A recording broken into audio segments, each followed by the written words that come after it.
આજના સમયમાં અમદાવાદ અને રાજ્યની સરકારી શાળાઓ નવો માપદંડ ઊભો કરી રહી છે. શૈક્ષણિક પ્રવૃત્તિઓમાં નવીનતા, બાળકોને મંચ પ્રદાન કરતી નવી પ્રવૃત્તિઓ અને સતત પ્રોત્સાહન, આ બધું મળીને સરકારી શાળાઓને મજબૂત બનાવી રહ્યું છે. વર્ગખંડ અને શાળા એ માત્ર પાઠ્યપુસ્તકો સુધી મર્યાદિત નથી રહ્યું, પરંતુ બાળકોમાં અનુભવ, આત્મવિશ્વાસ અને ક્રિએટિવિટીનું કેન્દ્ર બની ગયું છે. તો ચાલો જાણીએ સરકારી શાળાના બાળકો કેવી રીતે આગળ વધી રહ્યા છે. શહેર હોય કે ગામ, પ્રતિભા તો દરેક હૃદયમાં સમાઈ છે.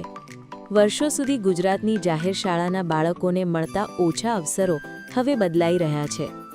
આજે અમદાવાદ શહેરના એએમસી શાળાઓ, શાળા બોર્ડ અને શિક્ષણ મંત્રાલય મળીને આવી પ્રતિભાની યોગ્ય દિશા આપવા પ્રયત્નશીલ છે. નગર પ્રાથમિક શિક્ષણ સમિતિના પૂર્વ ચેરમેન ડૉક્ટર ભાવસાર સાહેબ હતા. એ જ્યારે એમજેમાં પણ સભ્ય હતા, એ વખતે એમણે પુસ્તક મેળા સિટી લેવલે કેવી રીતે સફળ રીતે યોજી શકાય એનું માર્ગદર્શન આપ્યું હતું. એના ભાગરૂપે સતત ત્યાંથી નગર પ્રાથમિક શિક્ષણ સમિતિ અમદાવાદ શહેર કક્ષાએ જુદા જુદા પ્રકારની ઇવેન્ટ અને પુસ્તક મેળાઓ કરી રહી છે. બાળકો ખૂબ જ ઉત્સાહિત છે અને ખાનગી શાળાઓની સરખામણીમાં નગર પ્રાથમિક શિક્ષણ સમિતિની સરકારી શાળાના જે બાળકો છે અત્યારે અવ્વલ નંબરે તમામ ક્ષેત્રોની અંદર ચાલી રહ્યા છે. મારી સ્કૂલમાં કોમ્પ્યુટર રૂમ છે, ફ્યુચર ક્લાસ છે, સાયન્સ લેબ છે, લાઇબ્રેરી છે, જેવી ઘણી બધી ફેસિલિટીઝ છે. ત્યાં આપણે ભણવાથી કંટાળીએ ના તે માટે બેગલેસ ડે પણ રાખવામાં આવે છે. મારી સ્કૂલ પ્રાઇવેટ સ્કૂલ્સ કરતાં ઘણી સારી છે. ત્યાં સારું શિક્ષણ પણ આપવામાં આવે છે, શિક્ષકો પણ ખૂબ જ સારા છે. ગુસેક અને ગુજકોસ જેવી સંસ્થાઓ પણ ગામડામાં છુપાયેલી ટેલેન્ટને શોધવા એક સેતુ બની છે. રાબેતા પ્રમાણે જે પ્લેટફોર્મ ખાનગી શાળાઓના બાળકો સુધી મર્યાદિત રહેતું, હવે જાહેર શાળાના વિદ્યાર્થીઓ પણ ગર્વથી એ મંચ પર ઊભા રહી રહ્યા છે.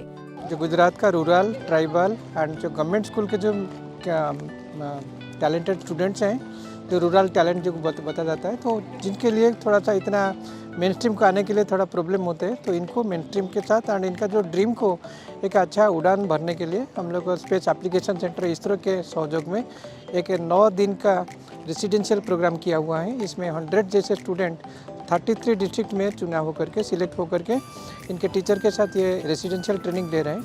हम लोग चाहते हैं कि जो रूरल टैलेंट हो जाए, जो अनसंग हीरो हैं, जिसके पास टैलेंट है, दिमाग है एंड इनके पास कोई स्कोप का कोई कमी है, तो इसको पहुंचाने के लिए हमारा अलग अलग प्रोग्राम होते हैं.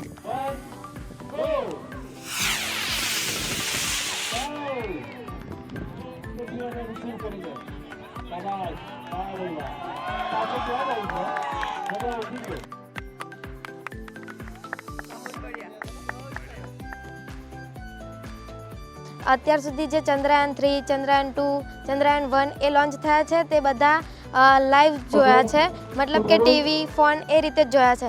અને એનો અનુભવ ખાલી અને જે ઉડારે છે એટલું જ જોવા મળ્યું. પણ અમે કાલે અહીંયા ગુજસેક ભાવિકા કાર્યક્રમની અંદર અમે રોકેટ બનાવ્યું, જેમાં અમને ખબર પડી કે રોકેટ કઈ રીતે બને છે અને અત્યારે અમે એ રોકેટને લોન્ચ પણ કર્યું. તો એ લોન્ચ કઈ રીતે બને છે તેથી લઈને લોન્ચ કઈ રીતે થાય છે ત્યાં સુધીને અમને માહિતી મળી. અને ગુજસેક ભાવિકાના ઇસરોના કેટલાક વૈજ્ઞાનિકોએ અમને તેમાં મદદ પણ કરી અને અમને તેના વિશે થોડું જ્ઞાન આપ્યું. આંતરરાષ્ટ્રીય બુક ફેસ્ટિવલ સાથે સ્પર્ધાઓ હોય કે વિશાળ રોકેટ લોન્ચિંગ વર્કશોપ, સરકાર અને શાળા બોર્ડ મળીને જાહેર શાળાના વિદ્યાર્થીઓને વૈશ્વિક મંચ પર લાવી રહ્યા છે. તેમના માટે નવા અનુભવો, નવી લોકો સાથેની મુલાકાતો અને નવા સપનાઓનો દ્વાર ખુલી રહ્યો છે. મેં આની પહેલાં ઇન્ટર સ્કૂલ કોમ્પિટિશનમાં પાર્ટિસિપેટ કર્યું હતું. મારા સ્કૂલમાં એના માટે શિક્ષકો મને પ્રોત્સાહન આપી રહ્યા હતા કે હું સ્ટેજ પર થઈને સારી રીતે બોલી શકીશ. જો સારી રીતે બોલી શકી હતી, ઘણા બધા વિષયો પર મેં ટોપિક્સ તૈયાર કર્યા હતા. આજે પણ ઘણી બધી બુક્સ મેં વાંચી હતી અને તેના ઉપર સમીક્ષાઓ તૈયાર કરી હતી. ડિજિટલ છે, તે સ્માર્ટ બોર્ડ હોય છે બધા ક્લાસમાં, શિક્ષકો સારી રીતે સમજાવે છે. શિક્ષણને રસપ્રદ બનાવવા માટે કોમ્પ્યુટર લેબ, સાયન્સ લેબ જેવી ઘણી બધા લેબ્સ પણ છે. ઉચ્ચતમ વૈજ્ઞાનિકો સાથે મળવાની તક મળી, ઘણું બધું જાણવાનું મળ્યું, શીખવાનું મળ્યું. અને મેં આના પરથી આ બધું શીખીને મારે લાઈફમાં શું કરવું છે તે મેં જાણી લીધું છે અને શું કરવું છે તે એક નક્કી કરી લીધું છે. તો બધાને જ આવી તક મળી છે. ખૂબ જ સ્ટુડન્ટ ગામના છે અને તેઓને આવી તક મળી છે, તે બદલ હું ખૂબ ખૂબ આભાર. આ વિદ્યાર્થીઓ માટે માત્ર ભાગ લેવો જ નહીં, પરંતુ જીતવાનું સપનું પણ હવે વાસ્તવિક બની રહ્યું છે. 31,000 રૂપિયાનું ઇનામ જીતનારા બાળકો એ સાબિત કરે છે કે યોગ્ય તક મળે તો સરકારી શાળાના બાળકો પણ દુનિયા જીતવાની ક્ષમતા ધરાવે છે. ગુડ ન્યૂઝ ગુજરાત માટે અમદાવાદથી શ્વેતા યાદવ સાથે સુમન બોરાનાનો રિપોર્ટ.